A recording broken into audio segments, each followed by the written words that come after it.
This is a campaign that has prided itself on seeing things clearly and on speaking honestly and on acting decisively. We have to clearly see at this point that we do not have the means to pursue this campaign successfully, and that my service will not be as a candidate nor as a nominee of this party. That was former Congressman Beto O'Rourke telling supporters that he is officially dropping out of the Democratic presidential primary earlier tonight. Beto O'Rourke's departure come as new polling shows the top of the Democratic field starting to take shape. Now, we're going to have more on that later in the hour, but even with these latest developments, we're still more than 3 months out from the Iowa caucuses, and a reminder of just how early we are in the process is taking place tonight in the Hawkeye State. Tonight is the annual Iowa Liberty and Justice Celebration. It was formerly known as the state's Jefferson-Jackson Dinner. The event has a unique place in Democratic campaign lore, partly because it was where many consider the nascent presidential campaign of then-Senator Barack Obama to have first taken off with the delivery of this speech. We can make this election not about fear, but about the future. And that won't just be a Democratic victory. That will be an American victory. And that is a victory that America needs right now. Tonight, 14 Democratic candidates are each trying to have their own breakout moment. Here's a look at some of the top moments.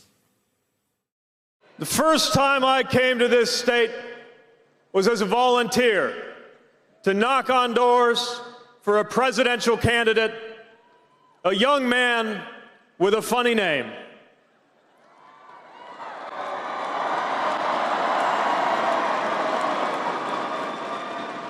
And we knew the stakes were high then. The stakes are colossal now. There's a couple things I've learned the last couple weeks. Number one is that Vladimir Putin doesn't want me to be president. And number two, Donald Trump doesn't want me to be the nominee. Anyone who comes on this stage and tells you they can make change without a fight is not going to win that fight.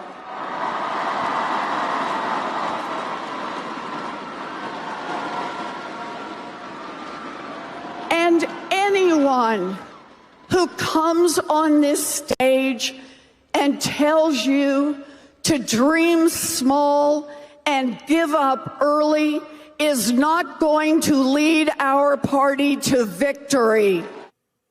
When we come back, I'll be joined by the person who helped Barack Obama write that famous speech, as well as someone who worked for the campaign that had to respond to it. I'll ask them what they think of the current crop of Democratic candidates. That's next.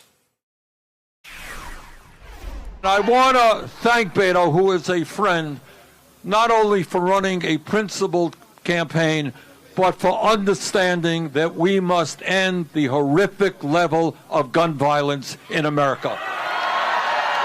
And I want to give a shout out to Beto, because he had the courage. Beto had the courage to say, look, you can't walk around talking about gun safety, but you don't have the courage to figure out how you're going to take 5 million assault weapons off the streets of America. All right, joining me now, Neera Tanden, former senior advisor to President Obama and Hillary Clinton, who was the policy director.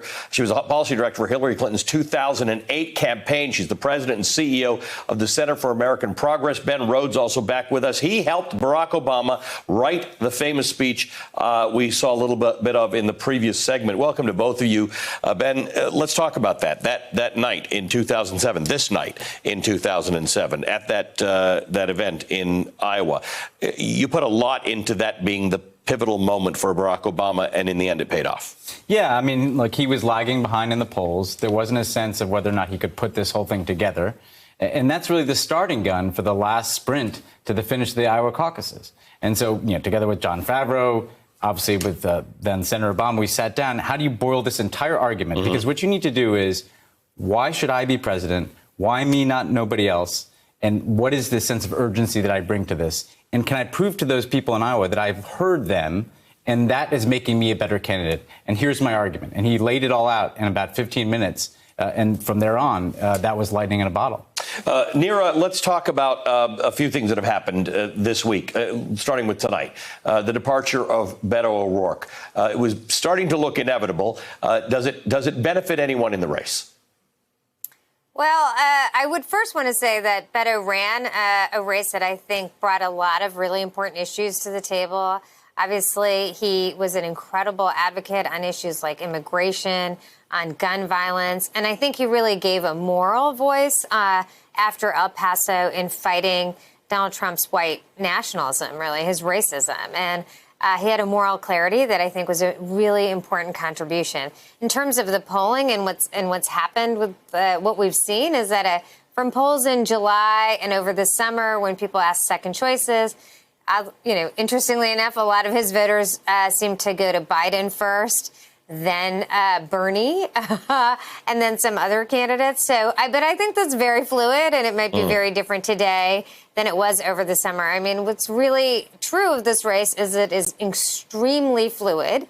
It was fluid 12 years ago, and at this time, and it is very fluid now. And I think days like tonight and the next debate are when the voters are really going to feel like they have to make decisions because they haven't really been making them thus far. What do you think about the top of the pack right now?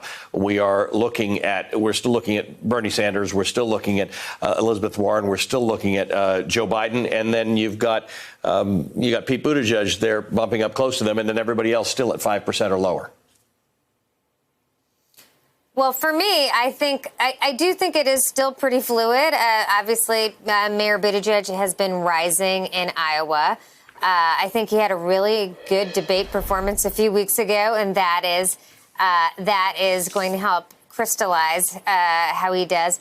I would say Ben is really right, though. The truth is that this is the time that these candidates have to make a reassuring argument. They have to make the argument as to why they are the best person to take on Donald Trump and lead the Democratic Party.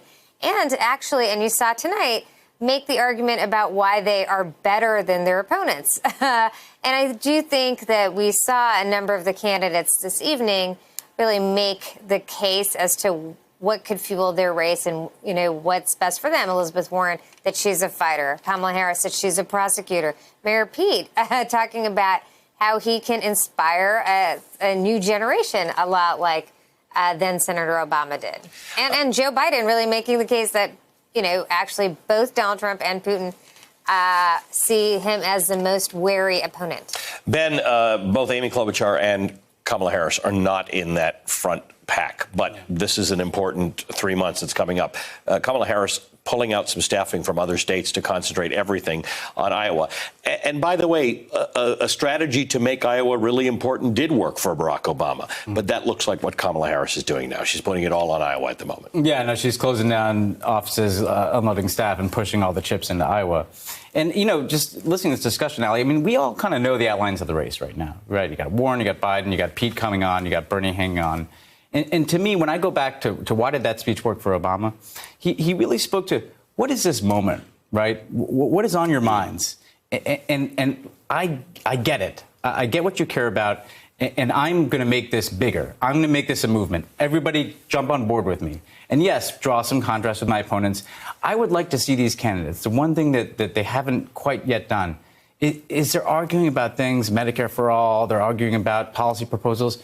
We're in a big moment in this country right now. We've got an election coming up. The stakes are higher than anything that I can remember in my whole life. And I'd like to see them really go big. And Kamala did tonight. She came out like a fighter. She came out like, I get it. I get how upset people are. I get how frustrated people are. I get how scared people are, right? And I think the person who's going to emerge from this pack in the next few weeks is the person who can take, yes, the lane that they've carved out, the policy proposals they have, but how do you put that together into something that has a sense of a movement that can capture the fear and the hope in the country right now and move that forward?